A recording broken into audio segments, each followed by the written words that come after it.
Hey guys, tonight we slip into the dusty, sunlit world of a small Greek village, where the clack of looms fills the air like a heartbeat. Picture yourself standing in a cramped workshop, flax fibers floating around you, catching the golden light. The scent of olive oil and wool clings to everything, and somewhere nearby, a goat bleats like it's auditioning for a tragedy. You're here to follow a weaver named Arachne, whose nimble fingers are about to tangle with divine trouble. Fair warning, if you tried keeping up with her loom, you'd probably end up with a knotted mess and a bruised ego. So before you get comfortable, take a moment to like the video and subscribe, but only if you genuinely enjoy what I do here. Drop a comment with your location and local time. I'd love to know where you're drifting off from. Now dim the lights, maybe turn on a fan for that soft background hum, and let's ease into tonight's journey together. You're in Lydia, a speck of a village in ancient Greece, sometime around the 8th century BCE. The place is no Athens, think muddy paths, thatched roofs. It's in a marketplace where the hottest gossip is, who sold a lopsided pot. Your hands are calloused, stained with dye, because you're apprenticing with Arachne, the local weaving prodigy. She's maybe 20, with sharp eyes and a smirk that says she knows she's good. Her workshop is a chaos of wooden frames, spindles, and half-finished cloth. But every piece she touches turns out perfect. You're trying to thread a shuttle, but it's like wrestling a grumpy cat. Arachne glances over, chuckles, and fixes it in 2 seconds flat. "Keep up, or you'll be sweeping floors," she teases, her voice all honeyed sarcasm. Weaving in ancient Greece isn't just a craft, it's survival. Historical records, like those pesky linear B tablets, show women wove everything: clothing, sails, even temple offerings. A good weaver could barter for grain or bronze. Arachne's work is next level, though. Her tapestries shimmer with colors nobody else can match, dyed with secrets she won't share. Rumor has it, she crushed some murex shells for that purple hue, which is basically the ancient equivalent of flexing a private jet. You're a little jealous, but mostly in awe. Why, she's teaching you to weave a pattern of waves, and it's soothing, almost meditative until she starts bragging. Here's the quirky bit. Arachne's obsessed with symmetry to a weird degree. She'll unravel a whole day's work if one thread is off by a hair. You catch her muttering to herself, measuring angles with a stick like she's solving a math problem. It's oddly calming to watch, like an ancient ASMR session. But there's tension brewing. Historians still argue whether Arachne was a real person or a myth cooked up to scare cocky artisans. Some say her story's a warning about hubris. Others think it's about class, a peasant daring to challenge the elite. For now, you're just trying not to stab your finger with the shuttle again. The village hums around you. Outside, kids chase a stray dog and an old man drones on about barley prices. You're starting to get the rhythm of the loom, each pass of the shuttle like a heartbeat. Arachne's humming a tune, something about nymphs and rivers, and it's lulling you into a daze. Her boasts are getting louder. She's muttering that no one, not even the gods, can outweave her. You exchange a nervous glance with another apprentice, a kind of talk. It's like waving a red flag at a bull, or, a goddess. For now, though, the loom keeps clacking, the sun keeps sinking. And you're just trying to stay awake long enough to finish this row. You're still in Arachne's cramped workshop, the air thick with the earthy scent of wool and dye. The loom in front of you hums as you fumble with the shuttle, trying to mimic Arachne's effortless rhythm. She's across the room, weaving a tapestry that looks like it could make a king weep threads of crimson and indigo, while blending into a scene of galloping horses. Her fingers move like they're dancing, and you're starting to realize she's not just good, she's unnatural. The village is buzzing about her, and not always in a good way. You're caught between admiration and a nagging feeling that her ego is about to weave a noose. Arachne's pride is growing like a weed. She's not just better than the other weavers in Lydia, she's saying it out loud often. Yesterday, you overheard her at the well, telling a gaggle of women that her tapestries could hang in Zeus's own hall. Kay laughed, but it was the nervous kind, like when someone jokes about stealing from a temple. You're sweeping the floor now, yip. She demoted you after that botched wave. Patterned, you notice her showing off a new piece to a merchant. It's a forest scene, so lifelike you swear the woven deer might bolt. The merchant offers her a sack of barley and a bronze dagger. She scoffs. "This is worth gold," she says, smirking. You roll your eyes. gold, in this dirt-clod village. Mainstream history backs her skill, sort of. Greek texts, like Ovid's Metamorphoses, describe Arachne as a mortal whose weaving rivaled the gods. That's a big deal in a culture where textiles were currency. Archaeologists have found loom weights in every Greek home. Proof weaving was as common as cooking. But Arachne's not content with being the best mortal. She's starting to hint she's better than Athena herself, the goddess of wisdom and crafts. You're no priest, but even you know that's like spitting in the wind. You mutter a quick prayer under your breath, just in case. Here is the quirky tidbit. Arachne's got this weird habit of weaving tiny flaws into her work, but only where no one will notice, like a single mismatched thread in a border. You spot one in that forest tapestry, a green stitch where it should be brown. When you point it out, she winks and says, "Keeps the gods from getting jealous." It's half joke, half superstition, like knocking on wood. You're not sure if she's clever or just paranoid. Historians still argue whether this flaw thing was a real Greek custom or a later storyteller's flourish. Some say it's a metaphor for human imperfection. Others think it's just a good yarn. The workshop's getting stuffy now, and you're daydreaming about the cool evening breeze. Arachne's humming again. That same nymph and river tune from yesterday, call back to her smug confidence. You're back at the loom, trying a simple stripe pattern, but your mind's on her boasts. She's teaching a younger apprentice now, a girl who hangs on her every word. "Thread like you mean it," Arachne says, "or you'll be outdone by a spider." You snort. Spiders. Worst trash talk ever. But the way she says it, all sly and sharp, makes you uneasy. Outside, a crow caws, and you wonder if it's a bad omen. It's probably just hungry. Still, you glance at the sky, half expecting a thunderbolt. Her pride's not just talk anymore. She's turning down customers who can't pay what she demands, and the village is starting to split. Some call her a genius. Others say she's cursed. You're threading blue wool now, and it's calming, like watching waves lap at the shore. But every time Arachne opens her mouth, you feel a knot in your gut. She's weaving something bigger than tapestries, a reputation that's starting to echo beyond Lydia. You're not sure if you're more afraid for her or of her. Either way, you're stuck here, sweeping and threading, while her ego spins a web you can't escape. You're back in Arachne's village, but now you're not in her workshop. You're standing on Mount Olympus, or at least you're imagining it crisp air, marble columns gleaming under a sky too blue to be real. Down below, Lydia's dusty paths and clacking looms feel like a speck. But you're not here for the view. You're here because Athena, goddess of wisdom and crafts, has her steely eyes fixed on Arachne. You're just a mortal, caught in the divine equivalent of a reality TV stare-down. And let us be honest, you're not sure you'd survive being noticed by a goddess? The air feels charged, like just before a storm, and you're trying not to breathe too loud. Athena's watching Arachne's every move, and it's not the proud mom kind of watching.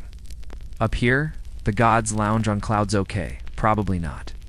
But that's how you picture it, sipping nectar and gossiping about mortals who get too big for their sandals. Arachne's boasts have reached them, carried by whispers, or maybe a nosy wind spirit.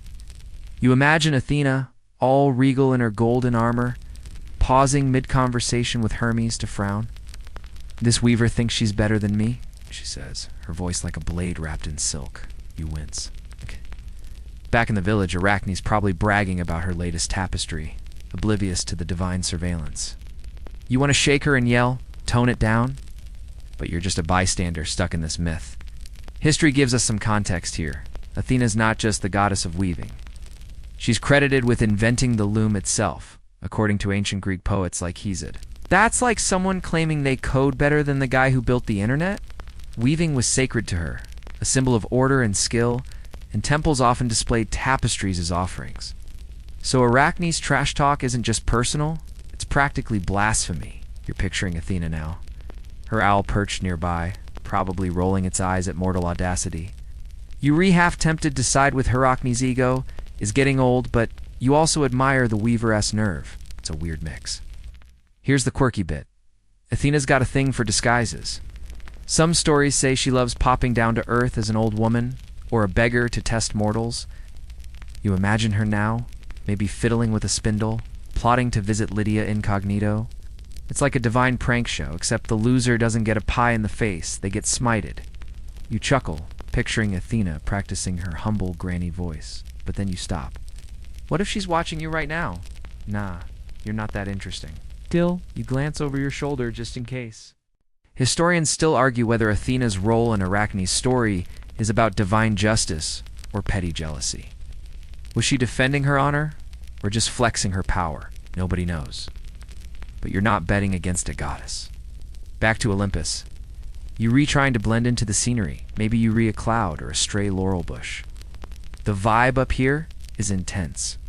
You can almost hear the other gods placing bets on how this drama will play out. Apollo's probably strumming his lyre, muttering this weaver's toast. You're starting to feel bad for Arachne, but also, girl, you brought this on yourself. Remember that tiny flaw she wove into her tapestry?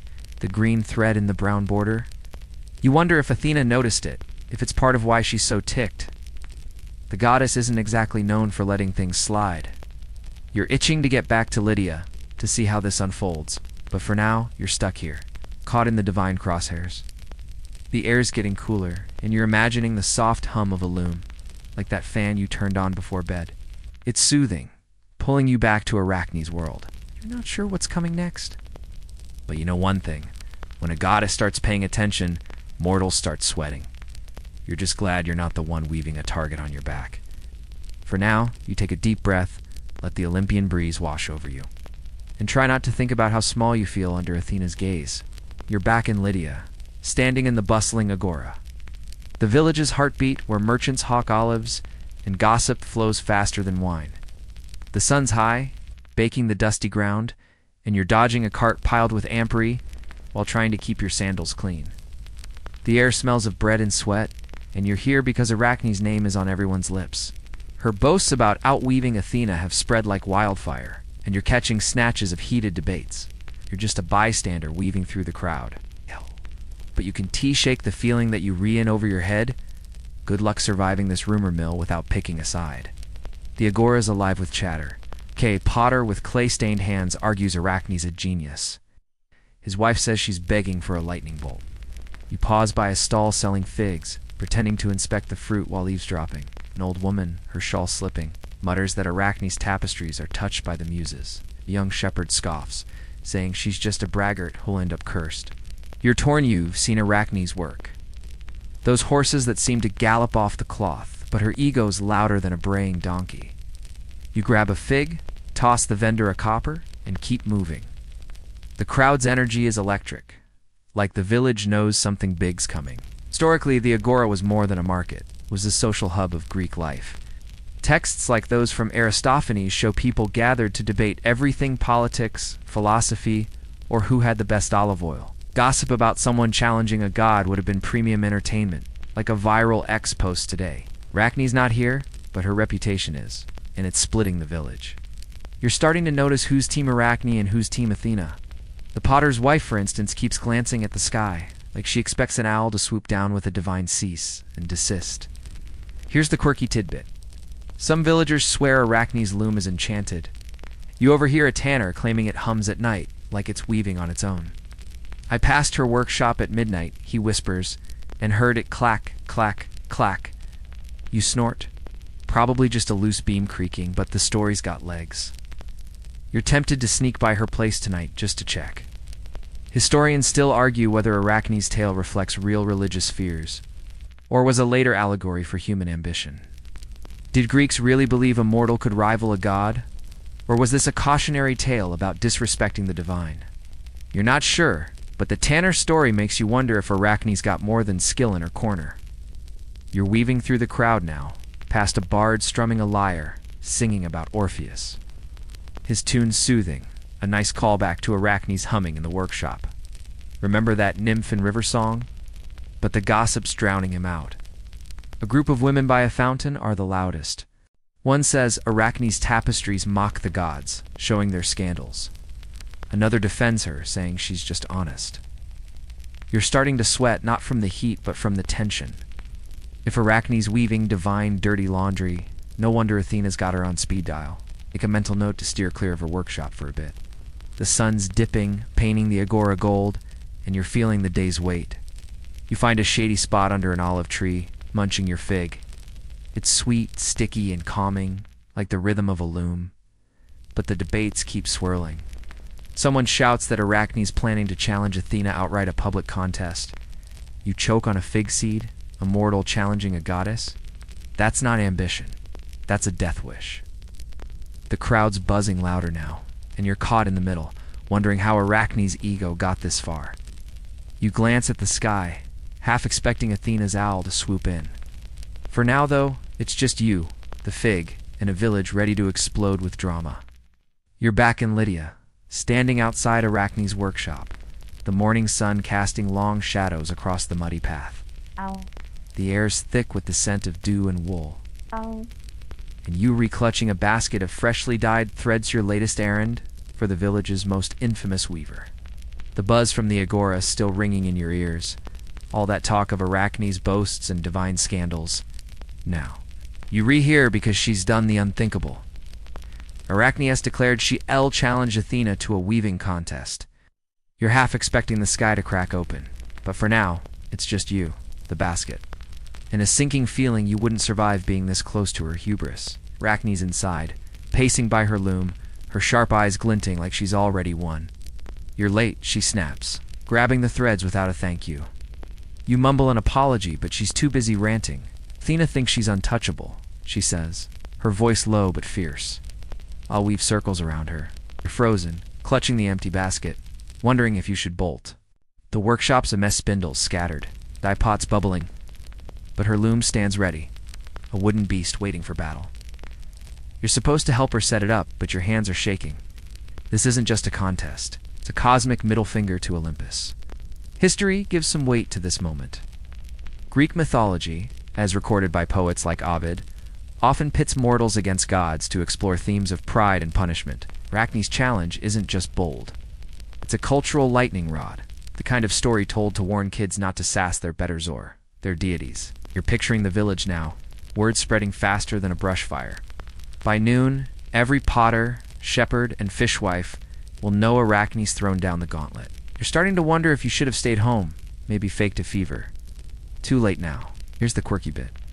Arachne's got a superstition about her loom. For any big project, she sprinkles it with barley flour, muttering something about appeasing the fates. You watch her do it now, a dusty cloud rising as she flicks the grain. Keeps the threads from snapping, she says, catching your stare.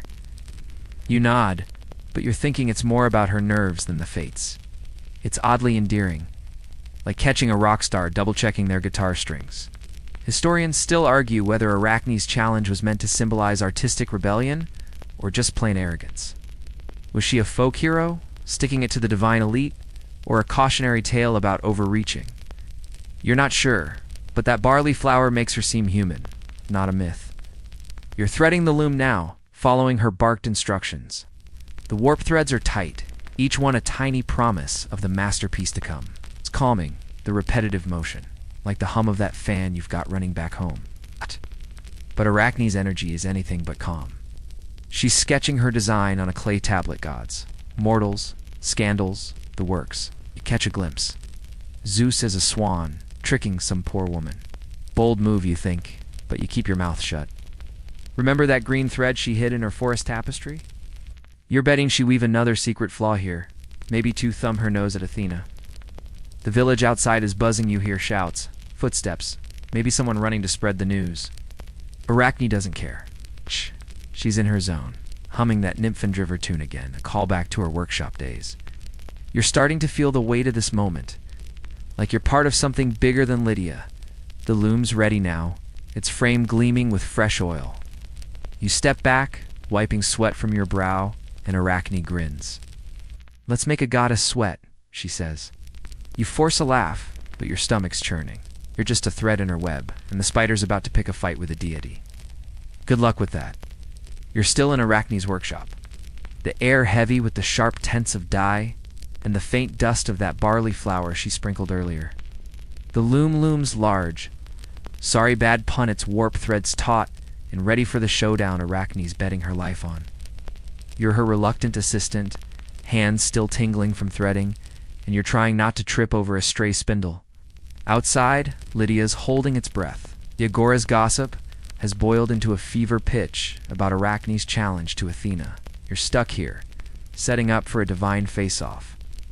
And you were pretty sure you wouldn't survive being this close to a goddess's ego, let alone Arachne's. Arachne's all business now, her usual smirk replaced by a focus that's almost scary. She's arranging her tool shuttles, combs, a bowl of murex purple dye that smells like low tide. You're hauling in baskets of wool, dyed every shade from saffron to midnight blue, and your arms ache.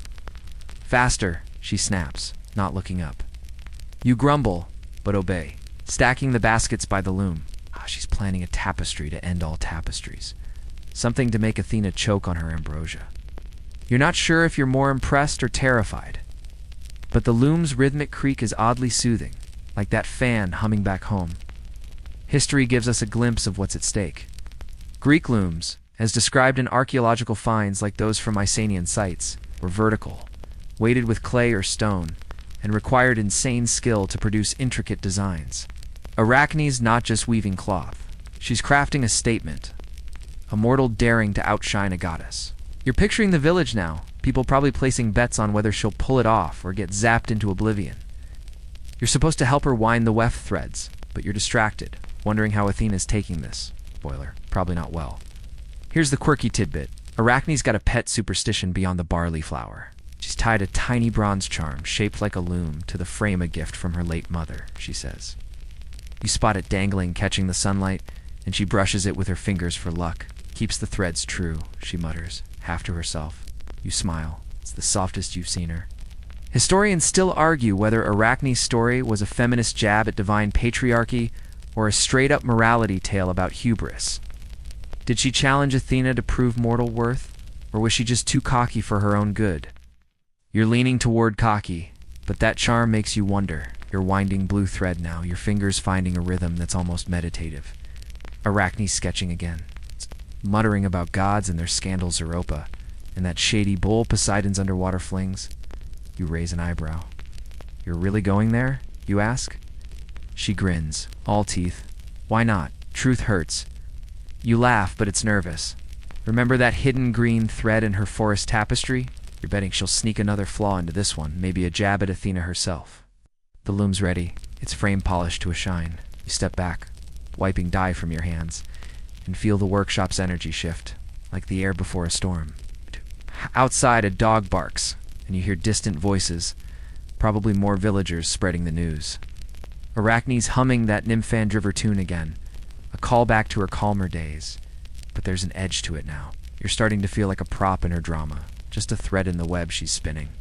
She tests the loom, sliding the shuttle through with a practiced flick, and the cloth begins to grow row by row. It's hypnotic, the clack-clack pulling you in, but your gut's telling you this is no ordinary project. Arachne's not just weaving a tapestry, she's weaving her fate. You glance at that bronze charm glinting softly and wonder if it's enough to keep her safe. You're standing in Arachne's workshop, the morning light filtering through a high window, casting a soft glow on the loom that's about to host the showdown of the century. The air's thick with the musky scent of wool and that faint fishy whiff from the murex dye. Outside, Lydia's buzzing word of Arachne's challenge to Athena has the village in a frenzy. But in here, it's just you, Arachne, and a strange new presence. You're clutching a wooden comb, supposed to be smoothing threads. But you're frozen, because Athena herself has just walked in. Or at least you think it's her, disguised as an old woman. You're pretty sure you wouldn't survive locking eyes with a goddess, even one playing dress-up. The door creaks shut, and this hunched figure shuffles in, leaning on a gnarled staff. Her shawl's frayed, her face lined like old leather, but her eyes sharp gray, like a storm cloud give her away. Arachne doesn't notice, too busy adjusting her loom's tension. You're trying to signal her, widening your eyes, but she's muttering about thread counts. "Can I help you, grandmother?" she says, barely looking up. The grandmother smirks, and you feel a chill like someone opened a window to Olympus. You're stuck, comb in hand, wondering if you should bow or run. Spoiler, running's not an option. History backs up Athena's sneaky side. Greek myths like those in Homer's Odyssey show her popping up in disguises to test mortal sailors, kings, now weavers. She's the goddess of strategy, after all, not just crafts, and this feels like a chess move. You're picturing her on Olympus, maybe sipping nectar with that owl of hers, deciding to humble Arachne herself. The village doesn't know she's here yet, but you're betting they'll hear soon. You glance at that bronze loom charm, Arachne. Hungry. Hungry, remember that little luck token? Swaying slightly, like it senses trouble. Here's the quirky bit. The old woman's carrying a spindle. No. But it's weirdly perfect, carved with tiny owls. Nobody else seems to notice. You spot them when she sets it down, and your stomach flips. It's like Athena's winking at you, saying, yeah, it's me. You almost laugh, but fear chokes it back. Arachne's still oblivious, offering the grandmother a stool with a half-hearted don't trip on the wool. Historians still argue whether Athena's visit was about fairness or ego.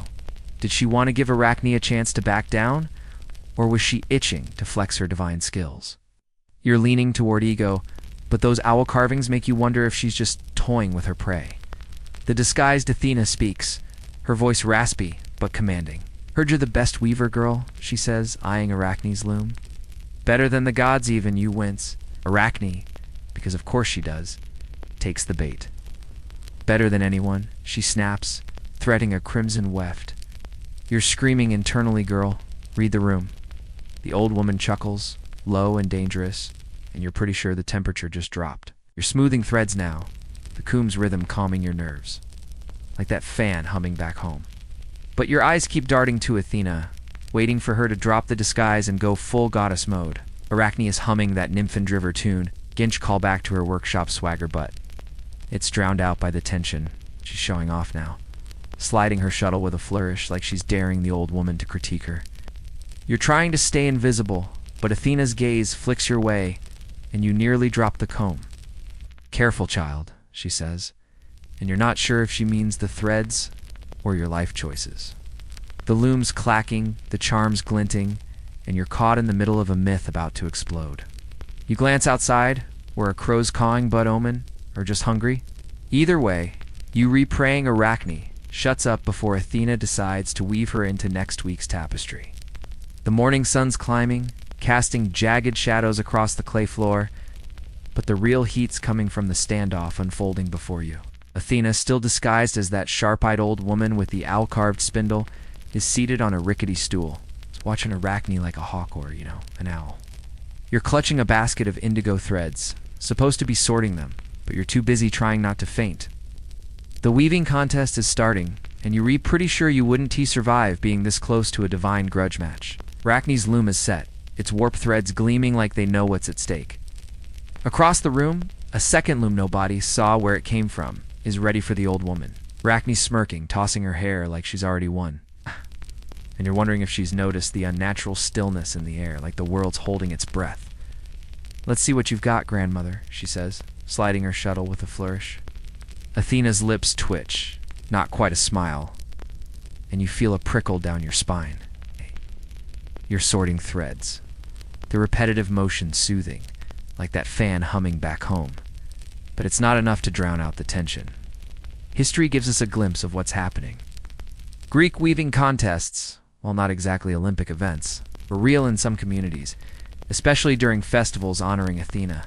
It's mentioned in texts like Pausanias' description of Greece.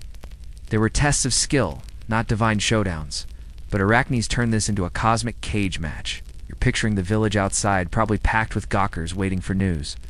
You glance at that bronze loom charm, remember? Arachne's luck token, dangling quietly like it's trying to stay out of this. You're not sure it's enough to save her now? Here's the quirky bit. Arachne's weaving with a shuttle she carved herself, etched with a tiny spider. You spot it as she works, the wood flashing in her hand. For luck, she said once, winking, back when you were sweeping her floor. You almost chuckle, but Athena's presence kills the mood. The goddess, still playing granny, is weaving too, her movements impossibly smooth, like water flowing. You're mesmerized, caught between their looms, each clack a heartbeat. Historians still argue whether this contest was meant to show divine superiority or human grit. Was Athena proving a point, or was Arachne's skill a real threat? You're not sure, but the spider shuttle makes you think Arachne's got more nerve than sense. Both women are in their zone now. Arachne's tapestry is taking shape. Gods, mortals, scandals, just like she planned. You catch glimpses. Zeus as a golden shower, tricking some poor soul. Bold, you think, but reckless. Athena's work is hidden, her loom angled away, but the colors gold, sapphire, emerald gleam like they're alive. You're trying to stay useful, passing Arachne more thread, but your hands shake. She's humming that nymph-and-driver tune again, called back to her workshop days, but it's faster now, defiant. You glance at Athena, expecting a smite any second. But she's just weaving, her old fingers moving like they're conducting a symphony. The workshop's quiet except for the loom's rhythmic clack-clack, like a duel in slow motion. You're starting to feel the weight of this moment, like you're a thread caught between two needles. Arachne's not slowing down, her shuttle flying. And you're betting she's weaving one of those secret flaws? Remember that green thread in her forest tapestry? To thumb her nose at Athena? The goddess doesn't react, but her eyes glint, and you're pretty sure she's counting every stitch. Outside, a rooster crows, and you jump, dropping a thread. Athena glances your way, and you freeze, praying she doesn't turn you into a toad. For now, the looms keep singing, and you're just trying to breathe through the divine drama unfolding in front of you. And you're still in Arachne's workshop, the air heavy with the earthy scent of wool and the sharp sting of dye. The looms are in full swing, their clack-clack filling the room like a heartbeat. And you standing between two worlds, Arachne's mortal defiance and Athena's divine precision. You're supposed to be fetching more saffron thread, but you're rooted to the spot, eyes locked on Arachne's tapestry. It's taking shape, and it's not just beautiful, it's a scandal sheet woven in wool. You're pretty sure you wouldn't survive being the one to hang this in a temple, but Arachne's weaving like she's got nothing to lose. Her tapestry is a masterpiece of audacity. You lean closer, catching scenes of the gods' worst moments. Zeus as a swan, seducing Leda. Poseidon tangled with a mortal in a sea cave. Apollo chasing a nymph who clearly isn't interested. Each figure is vivid, their expressions almost mocking, and the colors crimson, gold, indigo pop like they're glowing. Arachne's fingers fly, her spider-etched shuttle darting through the weft. You're in awe, but also terrified. This isn't just art. It's a divine roast, and Athena's right there, still disguised as the old woman, weaving her own mystery piece. You glance at her loom, but she's angled it so you can't see. Sneaky. History gives us some context. Greek tapestries, as described in sources like the Iliad, often told stories, wars, heroes, gods, but Arachne's breaking the mold.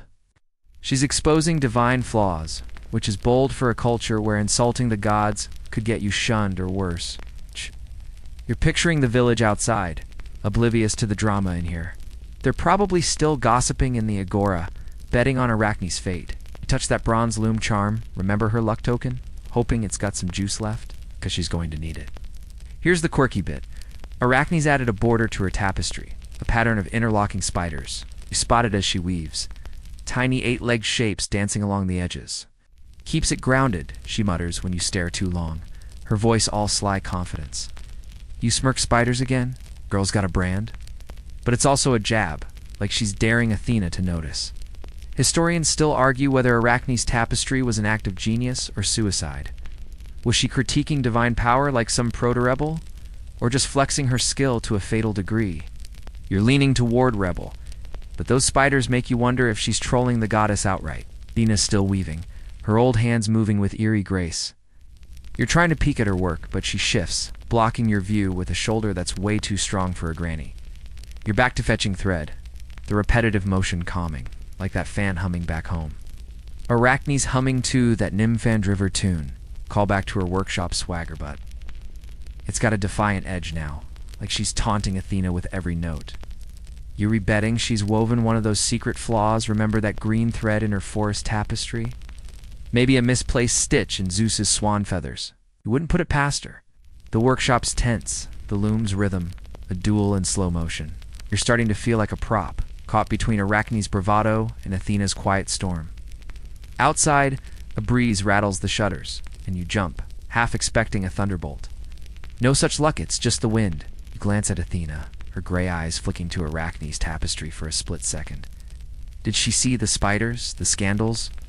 You're not sure, but her fingers don't falter, and that scares you more than a smite would. You're just a thread in this web, and Arachne's weaving herself into a corner. You take a deep breath, clutching the saffron wool, and pray you don't get caught in the fallout. The looms are singing, their clack-clack, a relentless duel. and you're hovering near Arachne's side, holding a skein of emerald thread she hasn't asked for yet. Her tapestry, with its scandalous gods and spider borders, is nearly done. But your eyes are drawn across the room. Athena's still playing the old woman card, with those owl-sharp eyes, just finished her own work. You're about to see a goddess's masterpiece, and you're pretty sure you wouldn't survive trying to critique it. Athena angles her loom so you can finally see her tapestry. It's like staring into the sun except, without the blindness. It's a celebration of divine glory. Athena herself, helmet gleaming, stands triumphant over Poseidon in their contest for Athens. Olive trees sprout around her, woven in greens so vivid they seem to sway. The gods watch from Olympus, their faces serene, and the borders shimmer with golden owls, a not-so-subtle flex.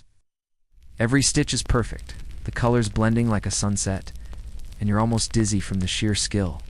You glance at Arachne, expecting her to flinch, but she's just glaring, her spider-etched shuttle still in hand. History backs up Athena's flex. Greek art, like the Parthenon friezes, often depicted gods in moments of victory, reinforcing their power. Tapestries like Athena's would have been temple offerings, meant to awe mortals into submission. You're picturing the village outside, still clueless about the divine guest in their midst. They'd probably faint if they saw this. You touch that bronze loom charm, remember Arachne's luck token? Dangling quietly, and wonder if it's got any chance against a goddess who weaves like she invented thread itself. Where's the quirky bit? Athena's tapestry has a tiny oddity, almost invisible. You spot a single silver thread in one owl's eye, glinting like it's winking at you. It's deliberate, you're sure. Like Arachne's hidden flaws, call back to that green thread in her forest tapestry. Is Athena mocking her? Showing she can play the imperfection game too? You stifle a laugh, imagining the goddess muttering, "Take that, mortal." Historians still argue whether Athena's tapestry was meant to humble Arachne or just flex divine superiority. Was it a fair contest, or a rigged setup to crush a cocky human? You're leaning toward rigged, but that silver thread makes you wonder if Athena's having a little fun. Arachne's not backing down. She's adding final touches to her own tapestry. Another scandal. Maybe Aphrodite's latest fling-and? You're passing her that emerald thread, your hands steady despite the tension. Her humming stopped, replaced by a low mutter, something about gods and lies. You're starting to feel the weight of this moment like you're standing on a cliff's edge. Athena's tapestry is flawless, a divine mic drop, but Arachne's is raw, human, defiant. You're caught between them, a mortal speck in a cosmic showdown. The looms have gone quiet now, their song's done, and the workshop feels like it's holding its breath. Outside, a dog howls, and you flinch, half expecting Zeus to crash the party. No lightning yet, just the wind rattling the shutters. You glance at Athena, her old face unreadable, but those gray eyes are locked on Arachne's tapestry. You're betting she's seen the spider borders, the divine scandals, maybe even that secret flaw Arachne surely wove in. You're not sure who won, but you know one thing. The air is crackling, and you're just a thread in a web about to snap. You take a deep breath, clutching the empty skein, and brace for whatever comes next. Because when a goddess and a mortal lock looms, someone's getting woven into history. The air thick with the scent of wool and dye. But now it's humming with something else. It's anticipation, dread, it's maybe a whisper of divine static that makes your hair stand on end. The looms are silent, their weaving songs finished, and you're clutching an empty skein of yarn, trying not to breathe too loudly lest you draw attention. Arachne's tapestry hangs on one side. Bold and brash with its scandalous gods and intricate spider borders, a masterpiece that screams defiance. Across the room, the old woman's tapestry glows with divine perfection, all godly glory and flawless stitches. Tension is so thick you could weave it into a rug, and you're just hoping you don't get caught in the crossfire. The old woman who's been hunched over her loom this whole time. Muttering about thread, tension stands up straight, her shawl slipping to the floor. You blink and suddenly she's not old anymore. Her wrinkles smooth out like someone's ironed her face, her back unbends, and her form stretches tall and commanding. A helmet gleams on her head, etched with tiny owl, feathers adorable, yet terrifying, like a kitten packing a switchblade. Her eyes flash storm gray, crackling with a light that's definitely not mortal. And you drop the skein, stumbling backward into a pile of wool scraps.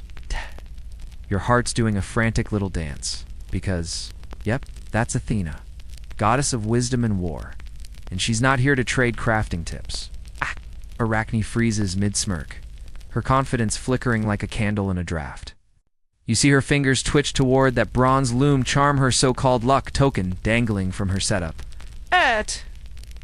It's not looking so lucky now, is it? You're not much better off, trembling so hard you're half convinced you'll unravel like a bad sweater. Athena doesn't even glance your way, thank the gods for small mercies, but her presence fills the room, heavy and electric, like a storm about to break. She strides to Arachne's loom, her sandals silent on the stone floor, and her gaze sweeps over the woven scandals stitched into the fabric. There's Zeus, mid-transformation into a swan, feathers everywhere. Poseidon tangled in seaweed with some mortal lover, Apollo strumming a lyre and chasing a nymph who's rolling her eyes. Each scene is vivid, dripping with mockery, and you swear the temperature drops 10 degrees as Athena takes it all in. The room feels like it's holding its breath. Or maybe that's just you, clutching the fallen skein like a lifeline. Arachne standing there, chin tilted up in defiance. But her eyes keep darting to that charm, as if it might sprout wings and save her. Athena's face tightens, her lips pressing into a thin, furious line. The air crackles, like the moment before lightning splits the sky.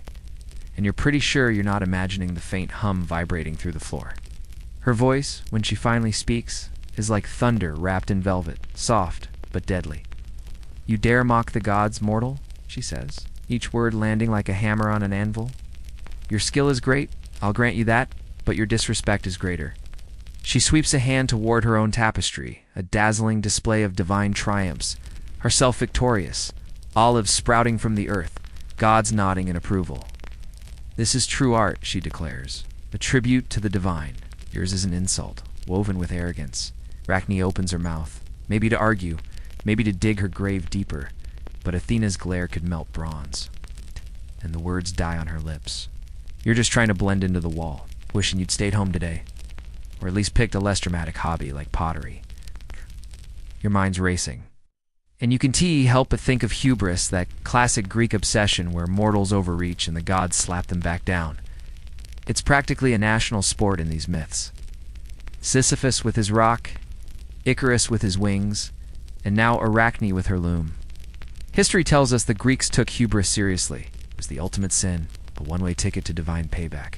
Arachne's playing the game with both hands tied behind her back, and you're not sure if you admire her guts or pity her folly. Here is a quirky little detail to lighten the mood. Athena's helmet has a tiny scratch on the side, barely noticeable unless she turns just right.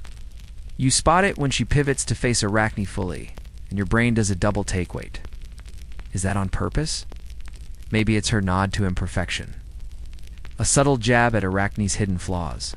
Or maybe she just banged it up fighting a hydra last week. You almost snicker. But the fear chokes it back, laughing at a goddess mid-rage is a terrible life choice. Athena's not letting up. She circles Arachne's loom like a predator, her fingers brushing the threads, and you swear the tapestry quivers under her touch. You think you're better than me? She asks, her voice dropping low, dangerous, the kind of tone that makes you want to hide under a table. Arachne, bless her stubborn soul, doesn't flinch. I am better, she snaps, and you wince so hard your teeth hurt. Girl, no. Read the room. Athena's eyes flash, bright enough to blind, and for a heartbeat you think she's about to smite her into next week. Instead, she laughs, sharp icy sound, like a frozen lake cracking open. Then let's see how you fare as a weaver forever, she says, and a chill races down your spine, cold and final. You don't know what that means yet, but it's got bad news written all over it. Arachne's face pales, and she stumbles back, her hip bumping the loom. That bronze charm clinks against the frame, a small, pitiful sound in the silence. You're frozen, the skein slipping from your shaky fingers again, and you're pretty sure you're about to witness something straight out of a nightmare. Terrible, and way above your pay grade. Outside, a crow caws, sharp and sudden, and you jump, half expecting Zeus to burst in and make this a full-on godly showdown. No dice hits, just you, Arachne, and one seriously ticked-off goddess. Oh, and here's something scholars still bicker about over their dusty scrolls.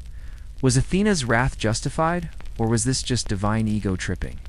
On one hand, Arachne's tapestry is a blatant middle finger to the gods. Disrespecting them in thread form is bold, even by mortal standards. On the other, Athena's reaction feels personal, like Arachne's skill poked a hole in her pride.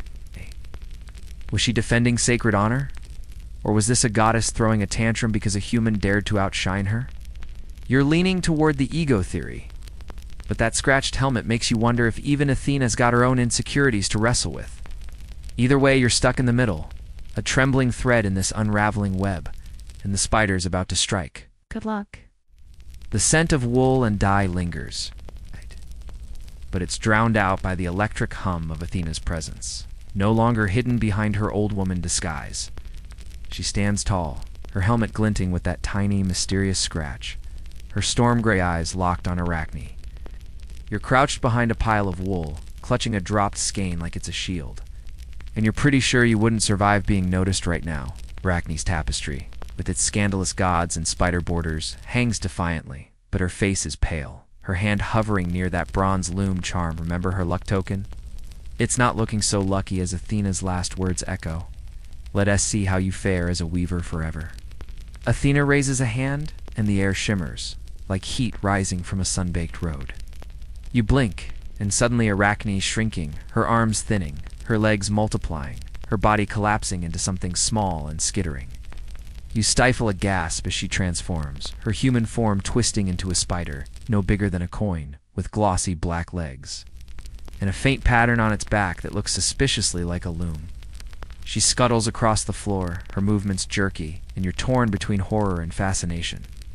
The loom charm clinks against the frame, a sad little sound, and you realize Arachne's not Arachne anymore, not the brash weaver anyway. She's a creature, cursed to spin for eternity. You're shaking, your heart pounding like a festival drum, but Athena's not done. She steps forward, her sandals silent, and looms over the spider. Ironic, right? Her voice low and cold. Weave your webs, mortal, she says, and let them remind the world of your folly. The spider that was Arachne freezes, then darts under the loom, disappearing into a crack in the wall. You're half expecting Athena to smite the whole workshop, but she just turns, her gaze sweeping the room. You duck lower, praying she doesn't see you, and for once luck's on your side. Her eyes linger on Arachne's tapestry, then she vanishes poofed, like a candle snuffed out, leaving only a faint scent of olive oil and ozone. The workshop's silent now, except for the soft creak of the loom settling. You crawl out, your knees wobbly, and stare at the spot where Arachne disappeared. Her tapestry still hangs, untouched, its colors blazing Zeus's swan, Poseidon's fling, those cheeky spider borders. You're tempted to touch it, but you're not that stupid. Instead, you glance at Athena's tapestry. All divine glory and perfect stitches, with that single silver thread in the owl's eye, call back to her subtle flex. It's beautiful, but cold, like a temple statue. Arachne's feels alive, human, flawed. You're not sure who won, but you know who paid the price. History gives us some context. Greek myths, like those in Ovid's Metamorphoses, often use transformation as punishment. Think Actaeon turned into a stag, or Lycaon into a wolf. Arachne's spider curse fits the pattern. A mortal-esque skill or a sin reshaped into eternal reminder. Spiders were common in Greece, their webs both admired and annoying, making Arachne's fate a poetic jab. You're picturing the village outside, still buzzing with gossip. Unaware their star weaver's now spinning silk in a corner. You wonder if they'll find her tapestry, if it'll become a legend or a warning. Here's the quirky bit. You spot a tiny web already forming in the crack where Arachne vanished. It's delicate and precise, like a miniature tapestry. It's almost funny she's still weaving, even as a spider, sticking to her craft with that stubborn pride. You chuckle nervously, then stop, worried Athena might hear. Historians still argue whether Arachne's transformation was pure punishment or a twisted kind of mercy. Did Athena doom her to a creepy-crawly life, or give her immortality as the ultimate weaver? You're leaning toward punishment, but that web makes you wonder if Arachne still got a spark of defiance. You're alone now, the workshop eerily quiet. Pick up the dropped skein, its indigo thread soft, and start winding it, the motion calming, like that fan humming back home. Arachne's humming is gonna know. More nymphin-driven tune, but you swear you hear a faint skittering in the walls. Outside, a breeze rattles the shutters, and you jump, half expecting Athena's owl to swoop in. No owl, just the wind. You glance at the looms, one mortal, one divine, and feel the weight of what just happened. Arachne's gone, but her story's not. You're just a thread in it, and you're starting to think this web's bigger than Lydia, bigger than you can grasp.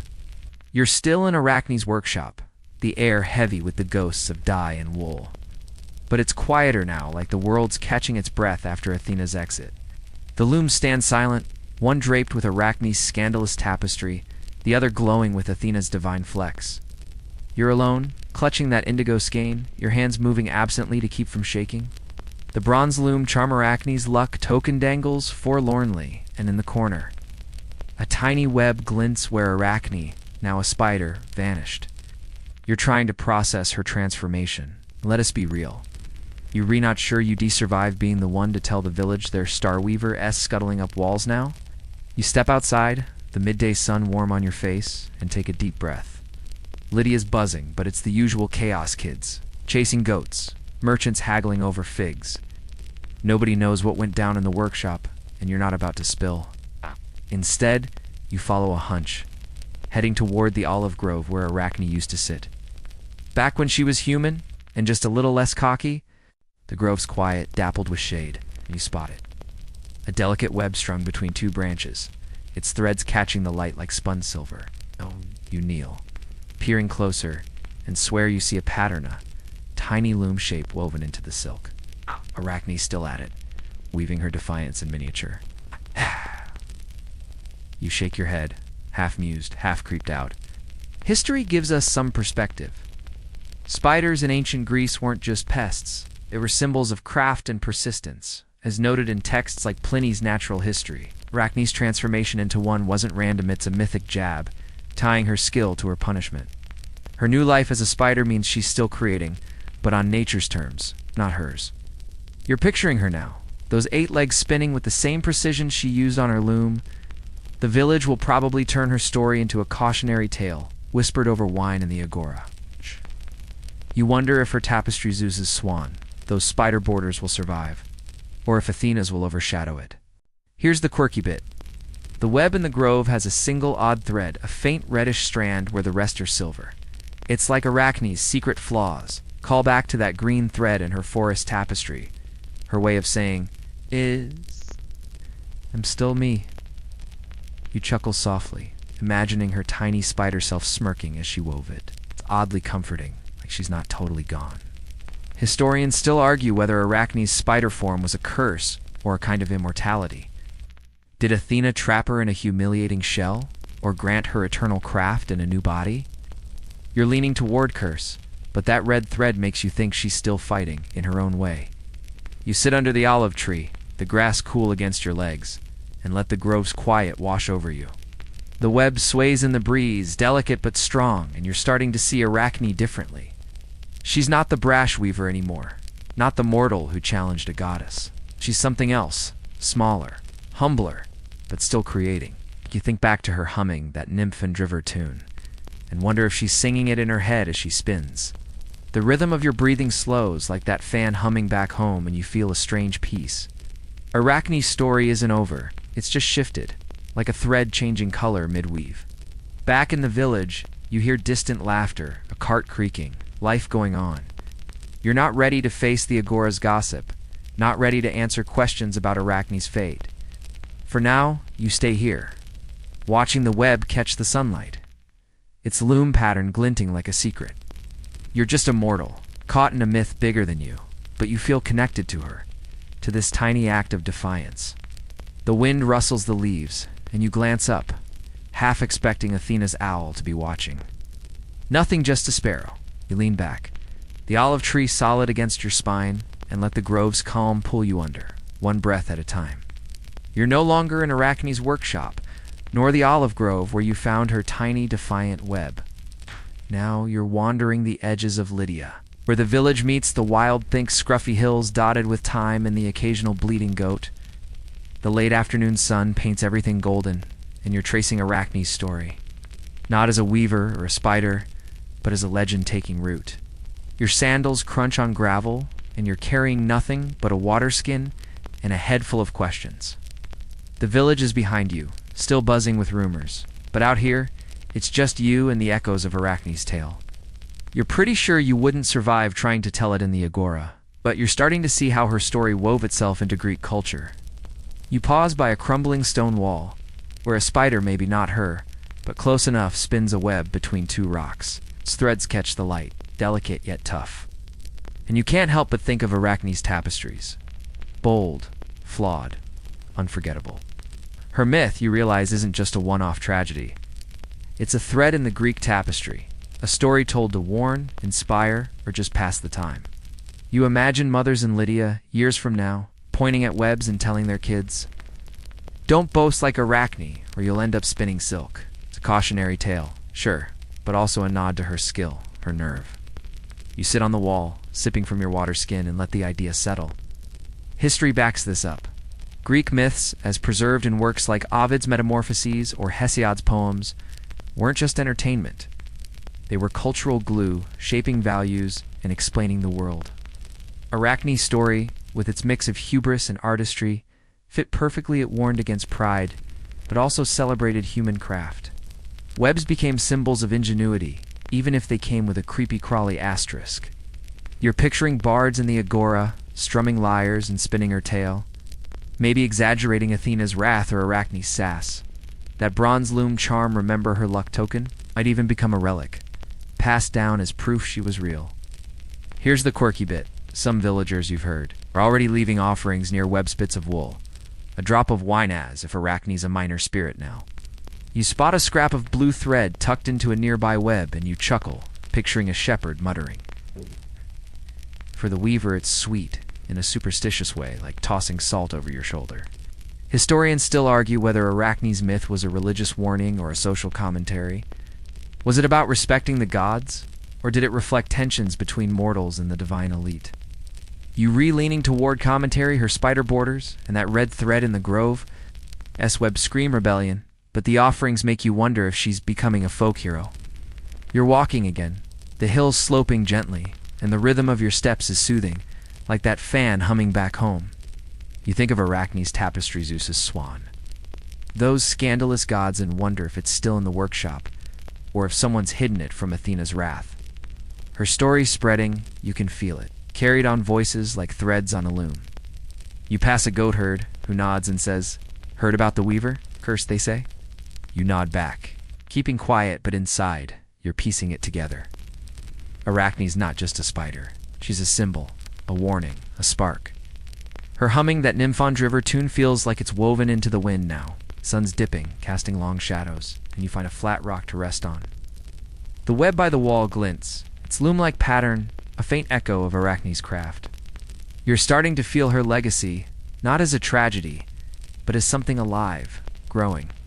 Greek culture loves its stories, heroes, monsters, fools, and Arachnes, all three. Ow. You lean back, the rock, cool against your palms, and let the day's warmth fade.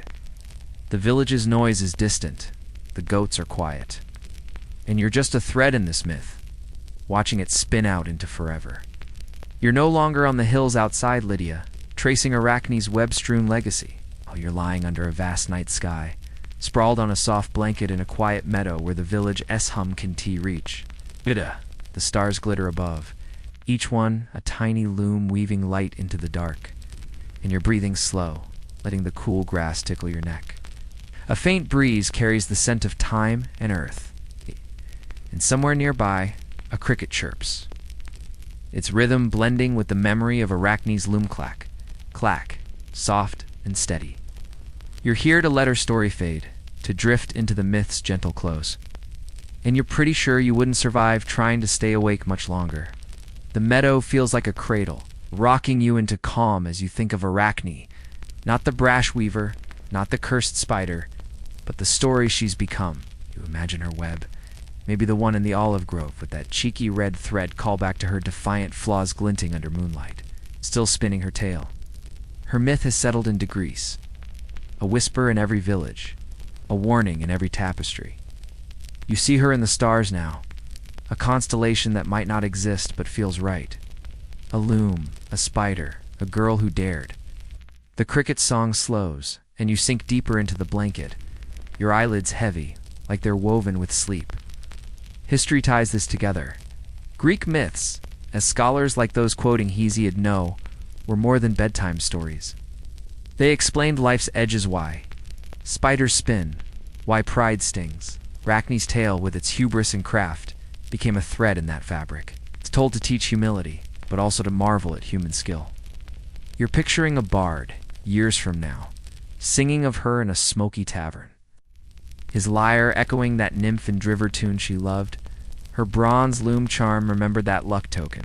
It might be long gone, but her story's not. It's in the webs, the looms, the quiet pride of every weaver who knows her name. Here's the quirky bit. You swear you see a spider, tiny and black, scuttle across your blanket, pausing like it's sizing you up. Its back glints with a faint loom pattern, and you smile, too sleepy to flinch. To go, weave Arachne, you murmur, and it darts off as if it heard. Historians still argue whether her myth was a divine power trip or a nod to mortal grit. Was Athena's curse meant to crush her, or did it make her eternal, a weaver in every web? You're too drowsy to pick a side, but that spider makes you think she's still out there, spinning her truth. The stars blur, softening at the edges, and your breathing matches the cricket's rhythm, slow and deep. You think of Arachne's tapestries, Zeus's swan. Those spider borders, and wonder if it's hidden somewhere, a secret kept from Athena's wrath. The meadow's quiet now, the breeze fading, and you feel the myth slipping away, like a thread pulled loose. You're just a listener, a dreamer, caught in her web for one night. The world feels softer, safer, and you let it carry you like a shuttle through warp into the dark. Now, let's ease you into sleep, nice and slow, like a web swaying in a gentle breeze. Picture that meadow, the stars above fading into a soft, velvety black, each one winking out with a promise to return. Your blanket's warm, the grass beneath it cool, and the cricket's song is a whisper, barely there, like a lullaby from the earth itself. Arachne's story lingers, but it's softer now, the clash of looms or the sting of divine wrath. But a quiet hum, a thread of courage and craft woven into the night. You don't need to hold on to it. Let it drift. Let it settle into your dreams like dust on a loom. Feel your breath slow and even, matching the rhythm of the world around you. The rustle of leaves, the faint sigh of wind. The meadow cradles you, its sense of time and earth wrapping you in calm. You're safe here, no gods to challenge, no webs to weave, just you, the stars, and the gentle pull of sleep. Imagine a tiny spider, maybe Arachne herself, spinning a web above you, its threads glowing faintly, a canopy of dreams. Each strand catches a worry, a thought, and holds it so you don't have to. Let your eyes close, your body sink, your mind wander to a place where looms are silent and stories are soft. You're almost there, floating on the edge of dreams, where Arachne's humming that nymph and driver tune blends with the night. Sleep's waiting, warm and deep, and you're ready. Oh. Drift now, sweet dreamer, into the dark, where webs are spun of starlight,